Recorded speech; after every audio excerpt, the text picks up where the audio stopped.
고대로부터 지금까지 정말 수많은 이단들이 교회에 들어왔습니다. 그래서 초대교회에서는 이단을 막기 위해서 우리의 어떤 룰, 교회의 법을 정했습니다. 이것이 바로 사도신경입니다. 사도들의 고백서이기도 합니다. 여기에는 크게 세 가지가 있습니다. 첫째는 삼위일체, 초대교회 삼위일체 성부, 성자, 성령.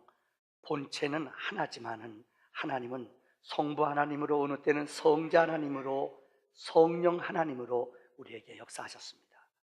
이 삼위일체를 고백하는 것이 첫째 믿음입니다. 둘째는 복음입니다.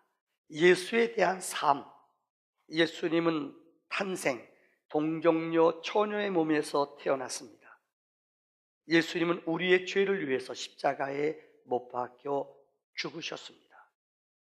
죽은 지 3일 만에 예수님은 부활하셨습니다. 그리고 하늘에 오르셔서 하나님 우편에 앉아 성부 하나님 옆에 앉아서 우리의 집을, 여러분이 가야 될 영원한 하늘나라의 집을 짓고 계시고, 또 우리를 위해서 중보 기도하고 계십니다. 우리 집을 다 지으면 그분은 우리에게 다시 오십니다. 이것을 성경은 재림입니다. 근데 재림은 아무도 그날을 알 수가 없다고 하셨습니다. 이게 복음의 5가지 요소입니다. 맨 마지막에 나오는 교회의 거룩성입니다. 교회는 천국의 모형입니다. 주님이 다시 오는 그날까지 천국의 모형으로 허락하신 것이 오늘 우리의 교회예요. 교회는 천국의 모형을 맛보고 성도의 교제를 통해서 아름다운 공동체로 주님이 오실 날을 기다리는 영적인 신부가 모이는 것이 거룩한 교회입니다. 여러분, 이 사도신경을 통해 우리에게 신앙을 고백하게 하고 가르쳐주고 있습니다. 특별히 여러분들, 많은 분들이 이런 질문을 합니다. 성경이 태초에 하나님이 천지를 창조하셨다고 그랬습니다. 첫날 혼돈과 어두움 가운데 빛이 있으라, 우리가 말하는 시간적인 개념의 첫날이 시작됩니다. 그럼 이전에 하나님은 어디 계셨느냐? 성경은 그 답을 우리에게 분명히 주고 있습니다. 이 세상을 만들기 전부터, 우리의 시간적인 개념으로 말하는 첫날, 우리의 시간적인 개념 이전부터 하나님은 성부, 성자, 성령 삼위는 영원 전부터 계셨어요. 또 우리의 마지막 날 천국 가서 영원히 사는 날까지 예수 그리스도는 우리의 왕으로 영원부터 영원까지 시간과 공간을 초월해서 우리의 영원한 주인이요 주관자가 되시는 줄을 믿습니다. 그래서 우리가 알파와 오메가라고 말하잖아요. 알파는 세상 처음, 태초, 그 이전을 알파라고 말해요. 오메가는 세상 끝까지 하나님은 우리와 함께 하신다고 말씀하셨습니다. 그래서 성경에 보면은 이 성부, 성자, 성령께서 어느 때는, 이거 참 어려운 얘기입니다. 잘 기억하세요.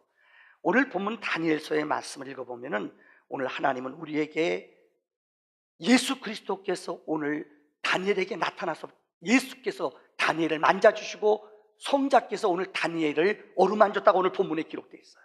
이따 그 말씀을 설명드립니다. 창세기 1장 26절에 보면은 하나님이 가라사대 우리의 형상을 따라 우리의 모양대로 우리가 사람을 만들고, 이런 말씀이 있습니다. 여기 창세기 1장 26절 우리라는 말의 뜻에는 원어에 보면은 우리는 성부, 성자, 성령 이 삼위가 함께 포함되어 있는 거예요. 그래서 하나님은 이 세상을 창조할 때 예수님은 같이 계셨다는 거예요. 우리의 형상을 따라 우리의 모양대로 삼위께서 함께 역사하시며 우리를 만들었다는 거예요. 그래서 고린도전서 8장 6절의 말씀에 보면은 만물이 주님으로 말미암고 우리도 그로 말미암았느니라, 이렇게 말씀하고 있어요. 골로새서 1장 17절의 말씀에 보면은 그가 만물보다, 세상을 만들기 전보다 주님은 계셨고 만물이 그 안에 함께 섰느니라. 여러분, 놀라운 사건이 아닙니까? 예수 그리스도는 창세 전부터, 하나님의 창조 전부터 우리와 함께 계신 분이에요. 또한 영원히 하늘나라에서 우리를 지켜주실 뿐만 아니라 영원한 하늘나라에서 우리의 길을 예비하신 우리의 인도자인 줄 믿습니다. 오늘 본문 골로새서 10장 1절의 말씀, 우리가 읽어드린 말씀을 보세요. 여기 이렇게 성경 기록합니다. 바사왕 고레스왕 제3년에 이 일이 벨드사살이라 이름하는 다니엘에게 나타났는데, 이렇게 시작하고 있어요. 여러분 기억하십니까? 다니엘은 정말로 바벨론 나라의 포로로 잡혀온 사람입니다. 어느 누구도 바벨론 나라가 언제 망할지 아무도 알지를 못했어요. 근데 15살 때 잡혀온 이 다니엘은 하나님의 말씀을 묵시를 읽다가 성경에서 에레미야서를 발견했어요. 왜요? 너희는 바벨론에서 몇 년 만에? 70년 만에 너희는 이 땅에서 돌아갈 것이다. 근데 어느 누구도 바벨론의 포로로 잡혀온 백성들은 그들이 해방될 것이다, 돌아갈 것이라는 것을 믿는 사람이 아무도 없었습니다. 근데 다니엘은 말씀을 묵상하며 하나님 말씀을 읽다가 말씀 속에, 지난번 설교했죠, 70년 만에 돌아간다는 걸 알아요. 이제 몇 년 안 남은 걸 알았어요. 그래서 그는 말씀 붙잡고 기도했어요. 꿈을 해석해서 총리가 됐어요. 그런데 여러분, 오늘 본문 바벨론이 멸망을 했습니다. 어디한테요? 메대와 파사, 지금으로 말하면 페르시아라는 나라한테 멸망당했어요. 그래서 그 나라 왕이 고레스 왕입니다. 원년에 그 나라가, 메대 파사 나라가 이 바벨론을 멸망시키고 이 포로들을 자기네 나라로 돌아가도록 정책을 세웠습니다. 그래서 수많은 사람들이, 몇만 명의 사람들이 성전을 지으러 예루살렘으로 다 돌아갔어요. 그런데 오늘 본문에 고레스 왕 3년, 그들이 돌아간 지 3년이 됐어요. 근데 다니엘의 귀에 들려오는 소식이, 그곳에 가서 성전 지는 백성들이 사드락, 다시 산들락, 그 다음에 이 많은 이 도비아 같은 이방 나라 사람들이 성전 짓는 걸 회방하고 방해해요. 그래서 성전 짓다가 그들이 포기해요. 학개와 스가랴라는 선지자가 그들에게 성전을 지으라고 외쳐요. 그러나 그들의 도전과 핍박 때문에 힘들어 성전을 못 져요. 이 안타까운 소식을 듣고 오늘 본문에 다니엘은 세일해가 뭐예요? 일에는 7이에요 372 21일 동안 하나님 앞에 이 슬픈 소식을 듣고 하나님 앞에 기도하기 시작했다는 거예요. 여러분, 성경엔 그 내용이 없습니다. 많은 지도자들이나 이스라엘 백성들이 그들의 기다렸던 예루살렘 성을 짓기 위해 다 돌아갔어요. 근데 다니엘은 지금 오늘 본문 고레스 3년이라는 것은 BC 535년을 말해요. 그러니까 정확히 다니엘의 나이가 지금 85살이에요. 왜 그는 그 영광의 자리, 그 기쁨의 자리에 돌아가지 않았을까요? 성경으로 우리가 추측해 봅니다. 아마 그는 지금 이스라엘 영적인 지도자로 바벨론의 총리가 됐어요. 수많은 사람들이 이 바벨론에 머물러 있습니다. 바벨론화되고 영적으로 타락하고 동질화된 그들에게 영적인 누군가 지도자가 있어야 될 거예요. 그는 그 자리에 그래서 남았을 겁니다. 아마 모르긴 몰라도 그는 85세예요. 나이가 많아요. 자기 고향에 돌아가 봤자 지금 나이 든 그는 할 것이 별로 없어요. 그래서 노익장인 그는 그가 할 수 있는 게 뭐밖에 없어요. 오늘 본문에 기도의 자리. 그는 비록 85세의 나이지만은, 포로로 잡혀왔지만, 총리지만은 그는 하나님 앞에 머물러 기도하는 세일의 동안 21일 동안 하나님 앞에 전심으로 기도하는 모습이 오늘 본문에 기록되어 있습니다. 저는 오늘 다니엘이 하나님 앞에 어떻게 쓰임 받았는가, 본문의 말씀을 가지고 세 가지로 은혜를 나누려고 합니다. 첫째는 다니엘의 기도입니다. 여기 연로하신 어른들 많으세요. 난 나이 들어서 아무것도 할 수 없어, 이런 말 하면 안 돼요. 아마 여러분 85세 이상 된 어르신들 아마 그렇게 많지 않을 거예요. 그러나 오늘 본문에 다니엘은 포로로 잡혀와 85세이지만은 그가 할 수 있는 것이 있었어요. 그게 뭐예요? 하나님 앞에 기도하는 거예요. 오늘 본문에 보면 그가 기도했다는 단어가 3번이나 기록되어 있습니다. 첫째는 그는 3절에 절식하며 기도했다고 그랬어요. 3절의 말씀을 다시 한번 읽어봅니다.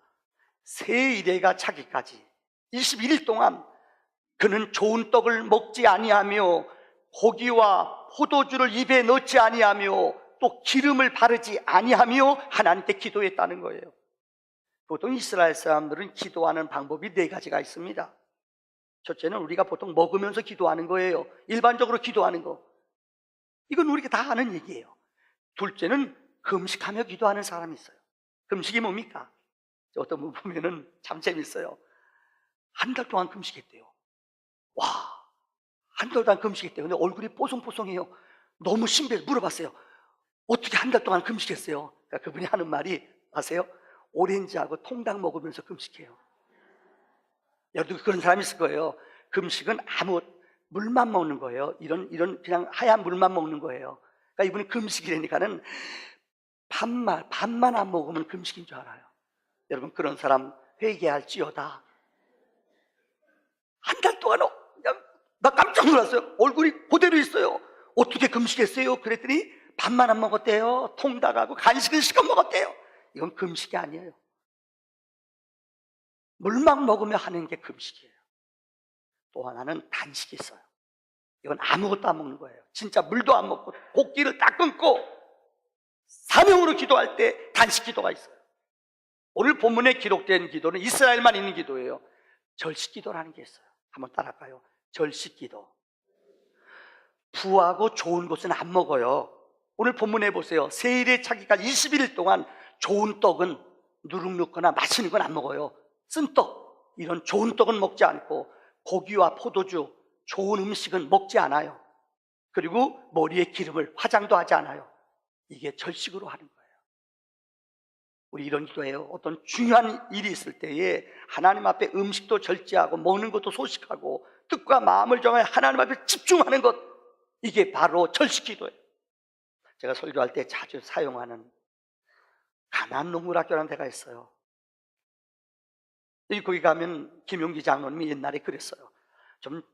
거기 가면 여러분 가나안 농학교 들어가면 비누 남자들은 한 번만 써요. 손이 크니까 한 번만 딱 쓰면 돼요. 한 번 더 쓰다 걸리면 큰일 나요. 여자들은 예뻐야 되기 때문에 3번 만져. 손이 작잖아요. 요새는 여자 손이 더 큰 손도 있어요. 여자들은 비누 3번 만지게 해요.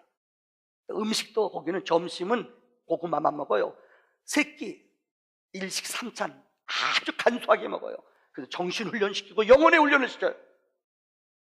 여러분 예손이라는 데가 있어요. 예손 아시죠? 여기에 대천도 성공회 우리 기독교 신부라고 불러요. 목사죠. 우리나라 황제에 만든 예손이라는 데가 있어요. 여기가 교육하는 본당이에요. 이분이 직접 돌 집어다가 돌 갖다가 몇십 년 전에 지은 곳이에요. 여기 숙소는 그 위에 있어요. 아주 검소해요. 제가 그때 갔을 때 여기는 매 끼 한 끼마다 식사가 100원이에요. 놀라지도 않네요. 한 끼가 100원이에요. 김치도 우리가 소금맨 절여 먹어요. 아주 제일 절여 먹어요. 왜요? 하나님 앞에 내 자신을 쳐서 복종하는 거예요. 절식하는 거예요. 영혼이 하나님께 집중하도록 세상 것 끊어버려요. 핸드폰 뭐 다 뺏어요. 거기 가면요. 어느 것도 세상 것 단절시켜요. 하나님께만 집중하도록 만들어요. 이게 절식이에요. 오늘 본문의 다니엘은 하나님 앞에 절식하며 머리에 기름도 바르지 않고 기도했다는 거예요. 두 번째, 오늘 본문 4절에 보면은 강가에서 기도했다고 기록되어 있어요.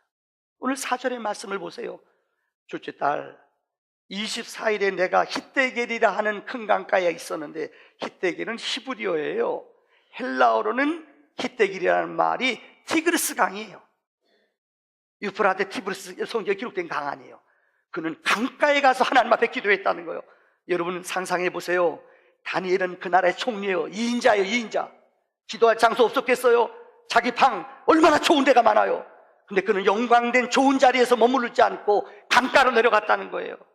성경에 보면은 성전이 지어지기 전에 백성들이 예배 처소가 없어요. 어디서 모이는 줄 알아요? 강가에 모였어요. 에스겔서를 보면은 에스겔이 정말로 하나님의 환상을 받을 때에 그는 그발 강가에 가서 강가에서 하나님 앞에 예배드렸어요. 빌립보서를 읽다 보면은 자주장사 루디아라는 사람이 나와요. 거기는 바울이 전도하러 갔어요. 예배당이 없어요. 어디서 모였어요? 강가에 모여 예배드렸어요. 그러다가 루디아의 집에 가서 빌립보 교회가 세워졌다는 거예요. 강가는 여러분들 성경에 보면 물이 있는 곳이에요. 생수가 있는 곳이에요. 말씀이 있는 곳이에요. 그래서 예배 초소가 없을 때는 강가에 가서 그곳에서 하나님께 부르짖었어요. 오늘 본문의 느부갓네살은 hit대겔이라는 강가에 가서 좋은 자리, 좋은 처소가 아니라 야성 있는 힘들고 어려운 자리예요. 그곳에서 하나님께 부르짖었다는 거예요. 이게 강가의 기도라는 거예요. 셋째는 오늘 본문 12절에 하나님 앞에 겸손히 부르짖으며 기도했다는 거예요. 사실 기도하는 자는 내가 아무것도 아님을 알아야 돼요. 내가 할 수 있는 것이 아무것도 없다는 것, 내가 무능하다는 걸 알아야 돼. 전능자를 찾아요. 잘 되고 원하는 대로 되고 내 인생의 삶이 잘 열려봐요. 사람은 기도하지 않아요. 오늘 본문에 그 위대한 총리였던 다니엘은 오늘 본문 12절의 말씀을 보세요. 내가 깨달으려 하여 하나님 앞에 스스로 겸비하기로 결심하던 날, 하나님 앞에 자기 자신을 쳐서 높은 자리에 있지만은 이거 다 벗어버리고 강가에 가서 하나님 앞에 겸손하게 부르짖는 것. 나는 능력이 없어요. 나는 힘이 없어요. 하나님, 나는 무능력해요.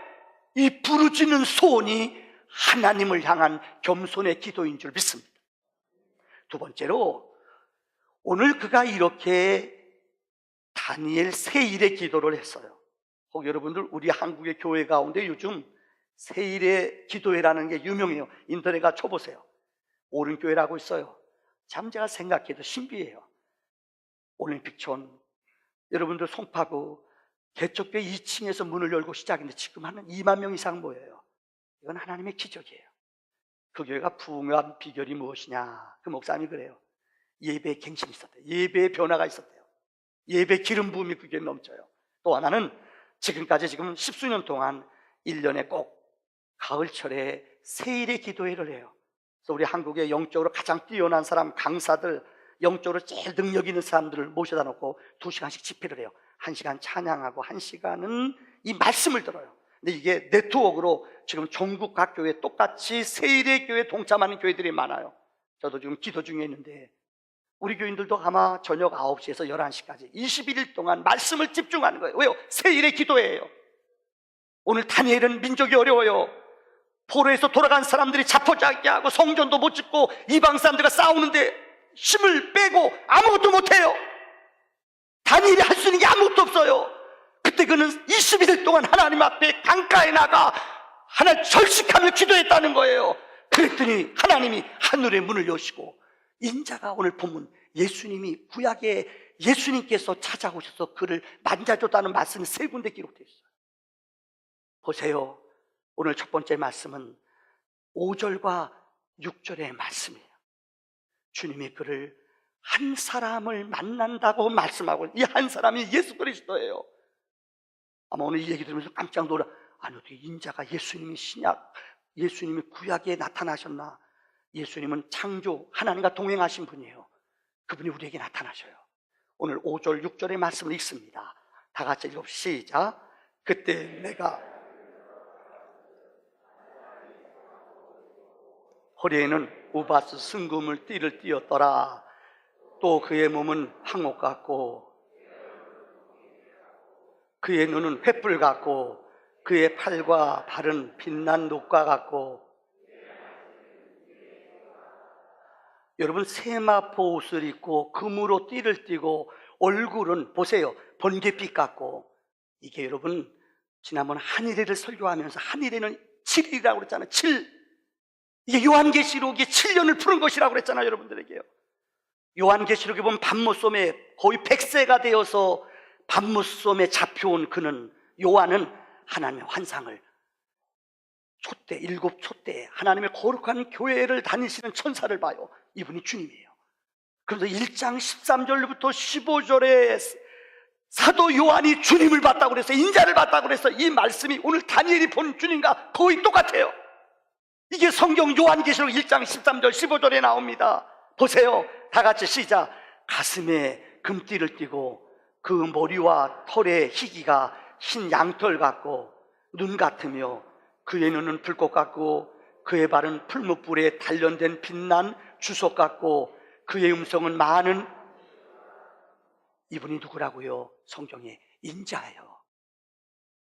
교회를 다니시는 하나님의 거룩한 요한이 밤무섬에서 이 예수 그리스도를 환상 가운데 봤다는 거예요. 오늘 다니엘이 그 500년 전에 계시록을 쓴 그 500년 전에 그가 21일 동안 하나님 앞에 절식하며 기도했더니 인자가 그에게 나타났어요. 오늘 봉독해드릴 5절 6절의 말씀, 목소리는 옷은 세마포 옷을 입고 다니는 분, 인자가 나타나서 그들을 만나줬다는 거예요. 얼마나 놀라운 사건이에요. 모든 성경학자들은 여기에 다니엘을 찾아와 오르만져 주신 분이 인자 예수라고 우리는 믿고 있습니다. 오늘 본문 말씀 가운데 7절의 말씀을 한번 보겠습니다. 7절을 한번 다 같이 읽어보겠습니다. 7절입니다. 시작.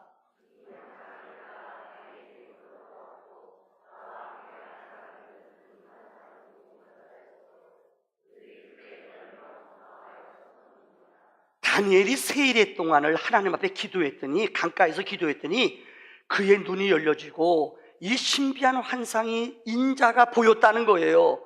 그런데 그 옆에 있는 수많은 사람들은 이것을 보지 못했다는 거예요. 보세요. 이 환상을 나 다니엘이 홀로 보았고 나와 함께한 한 사람도 이 환상을 보지 못했다는 거예요. 영적인 믿음의 체험은, 잘 들으세요, 우리 어머니 아버지가 아무리 믿음 생활 잘해도요, 죄송합니다, 이분이 내 영적인 구원과 은혜를 나에게 영향을 별로 못 줘요. 늘 말씀드리죠. 여러분, 수수께끼입니다. 아버지가 5대째 목사님 집안이에요. 엄마네 집안이 6대째 장로님 집안이에요. 이 아이가 태어날 때 어떻게 태어날 때 첫 번째 울음소리가 뭡니까? 시작. 응애죠. 근데 어떤 사람은 태어날 때 아버지가 5대째, 엄마가 5대째 장로님 집안, 태어날 때 애가 태어나면서 할렐루야, 이러지 않아요. 믿음은 내게 일어나는 영적인 체험이에요. 1대1로 하나님이 내게 주시는 은혜예요. 오늘 본문에 이 환상과 주님의 인자가 보이는데 그는 안 보여요. 교회를 다녀도 미안해요. 어떤 분은 은사, 은혜, 지난 금요일날 철야하는 우리 학생이에요. 고위 성령의 감동이 왔어요. 쫓아가서 기도해 줬어요. 그 학생이 난 하영이에요. 알고 봤더니 아버지가 목사님이에요. 병원에서 사역하시는데 걔네들이 우리 교회 나왔대요, 얼마 전부터요. 근데 그날 아마 여러분 보신 분, 철야 때 오신 분 알 거예요. 이 아이가 방언을 유창히 받고 통변하는 거 보셨을 거예요.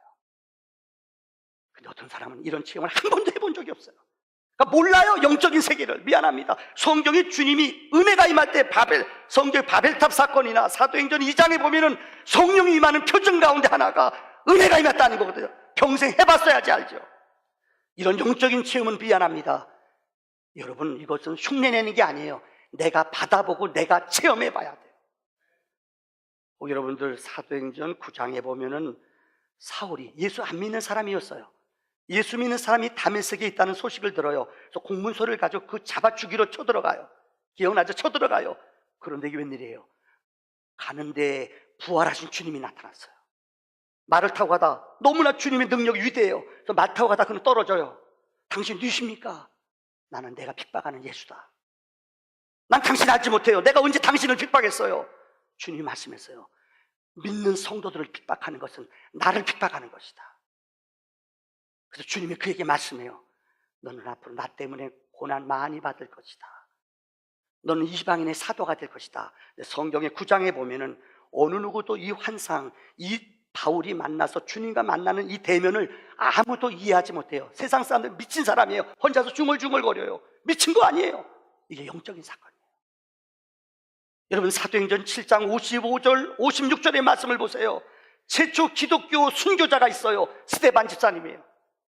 스데반은 집사님이에요. 얼마나 은혜 받고 성령이 충만한지 주님을 부활을 설교해요. 바울과 주변에 있는 사람들이, 유대인들이 돌 가지고 그를 쳐 죽여요. 예수의 복음을 전했다고 죽여요. 돌무리 속에 맞아 죽어가요. 얼마 전에 저녁 시간에 여러분에게 신학기도 시간에 보여줬어요. 너무 끔찍해서 안 보여요. 나이지리아에서 목사님, 예수 믿는 사람 3사람, 와, 그 사람들 예수 믿는다는 이유 하나 때문에 구덩이에다 가다 놓고, 아세요? 못 도망간 막 사람들, 동네 청년들이 때려요. 거기다 사람들 때리는 것도 모자라서 나무 갖다 놓고 어떻게 해요? 불 질러요. 사람 태워 죽여요. 보다가 너무 끔찍해서 우리 중간에 안 봤죠. 오늘 저녁에 선교사님 와서 간증해요. 회교권 사람들이 IS로부터 시작돼서 얼마나 믿는 사람을 죽이는 줄, 예수 믿는다는 거 하나 때문에 구덩이 파고 거기다가 사람을 때려서 내요. 막 빠져나가려고 몸부림쳐요. 휘발유 뿌리고 못 도망오게 때리고 태워. 사람이 이거 죽어가는 걸 그냥 영상이 그대로 누가 찍어 보냈어요. 아세요? 쉬운 게 아니에요. 오늘 본문에 스데반이 그렇게 두드려 맞아 죽어가요. 근데 너무 놀라운 것은 스데반이 성령이 충만하여 하늘을 우러러 주목하며 하나님의 영광과 예수께서, 보세요, 예수께서 하나님 우편에 계신 걸 봤다는 거예요. 뭔 말인지 아세요? 성부 하나님과 성자 예수님을 보았다는 거예요. 그 다음 절을 보세요. 말하되 보라, 하늘이 열리고 인자는 예수예요. 하나님 우편에 서신 것을 보았느라. 성부 하나님과 성자 예수님이 하나님 우편에 계신 것을 보았다는 거예요. 이 신령한 사건은 아십니까? 믿음의 사람 외에는 보이지 않아요. 오늘 본문의 다니엘은 인자가, 여러분 본문 7장, 오늘 본문 9장에 나오는, 10장에 나오는 이 모든 말씀, 인자가 그에게 능력으로 권세로 나타났다는 거예요. 또 오늘 본문 16절의 말씀을 보세요. 인자와 같은 이가 그를 어루만졌다. 두 번째, 인자로 기록되어 있어요. 예수님이 힘들어하고 지친, 너무나 힘들고 지친, 나이가 드니까 기도하다 지치잖아요.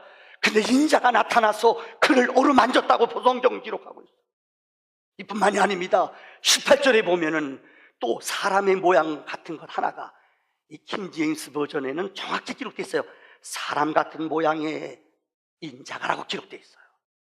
사람의 모형으로 나타나서 그 지친 다니엘을 어루만져 주셨다고 오늘 3번이나 인자로 성경 기록하고 있어요.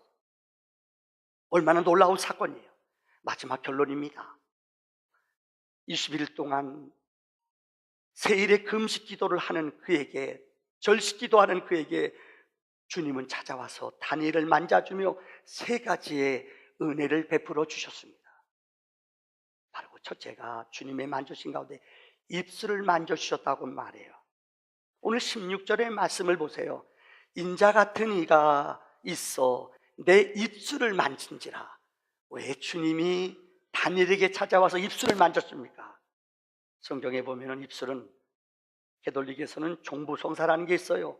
세상 사람 떠나기 전에 마지막 예배 드리는 거 종부성사라고 그래요. 그때 세상 떠나면 제일 먼저 하는 게 뭐냐? 솜 가지고 제일 입을 막아요. 입이 제일 많이 죄를 범해요. 입, 그 다음에 코, 귀, 눈 다 막아요. 이유가 있어요. 입을 제일 먼저 막아요. 왜요? 대부분 사람들이 제일 많이 죄 짓는 게 입으로 죄 져요. 그래서 예수님이 뭐라고 그랬어요? 입으로 들어가는 게 나쁜 것이 아니라 뭐가 나쁘다고 그랬죠? 입에서 나오는 것, 미움, 원망, 시기, 음란한 말 다 어디서 나와요? 입에서 나가요. 입 조심하라는 거예요. 오늘 본문에 인자가 나타나서 그를 입술 닦아주었다고 말해요. 입을 부정한 입술, 그를 정결케 했다고 말해요. 이사야서 여러분 6장 6절 7절의 말씀을 보세요. 7절의 말씀에 우시아 왕이 죽던 해에 여러분 이사야가 하나님의 성전에서 주님을 만나요. 근데 천사로 날개 6개를 가지고 날아다녀요. 그래서 그 날개로 어떻게 해요? 그 입술을 대니, 성경은 이렇게 말해요. 그것을 내 입술에 대니 이르되 보라, 내 입에 주의 손이 닿을 때에 내 악이 제하여졌고 내 죄가 사하여졌느니라. 우리의 죄를 씻기는 것은 우리의 의나 우리의 수고나 우리의 노력으로 안 됩니다. 주님의 손, 주님의 능력의 손이, 인자의 손이 우리의 입술을 만져줄 때에 더러운 것들이, 악한 것들이 쫓김받는 줄을 믿습니다. 두 번째는 오늘 본문 10절 11절의 말씀에 보면은 일어서라고 말해요. 한번 띄워주실래요? 10절 11절. 한 손이 나를 오르만지기로 내 말을 깨닫고 일어서라. 주님이 두 번째 그를 향하여 일어서라. 우리는 인생 살아가면서 아무리 믿음 좋은 사람 같지만 어려운 환경, 누구 싫은 소리 하면은 우린 금세 마음이 무너지고 다운돼요.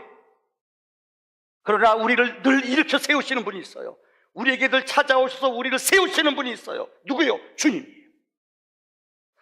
설교 준비하다 이번에 아주 좋은 간증책을 읽었어요. 제가 한국 영사로 지금 미국에 공사로 가 계시는 김명배 집사님이라는 분이, 안수 집사예요. 이분이 얼마 전에 어머님이 돌아가셨어요. 홀어머님으로 세 아들을 어렵게 어머니였대요. 근데 어머님이 돌아가셨어요. 미국에서 대사니까 빨리 돌아왔지요.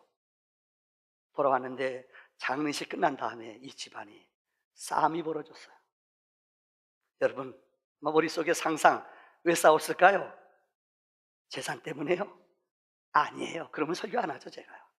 자식들이, 세 아들들이 난리가 났어요. 이유는 뭔 줄 알아요? 재산 때문에 싸운 게 아니에요. 싸운 이유는 어머님이 남긴 마지막 유품, 성경책을 누가 갔느냐? 자기 큰형은 의사래요. 이북에서 넘어와서 어렵게 신앙생활을 하면서 권사님이 아이를 키웠어요. 진짜 눈물로 키웠어요. 둘째 아들은 사업했는데 진짜 사업이 잘 됐대요. 자기는 외교관이 됐어요. 근데 형들하고 재산 때문에, 어머님이 가진 재산도 있어요. 근데 이거 가지고 싸움, 서로 양보한, 이건 내가 안 갔는데요. 근데 큰아들이 이건 내가 장자니까 어머니 모셨으니까 이 책은 내 것이다. 둘째가 형님 안 됩니다. 나 재산 안 가질게요. 어머니 성경책 내가 가질게요. 셋째 김명배 안수사님 울면서 그랬대요. 형님, 저는 외교관이기 때문에 한국에 별로 없잖아요. 외국에 많이 머물러 있잖아요. 어머니 향취나는 책 형님들 부탁할게요. 나는 고국이 없잖아요. 이거 형님 나한테 주세요. 나도 재산 하나도 안 가질게요. 그러니까 동기간 셋이요, 부득이 않고 엉엉 그 며느리들도 울었대요.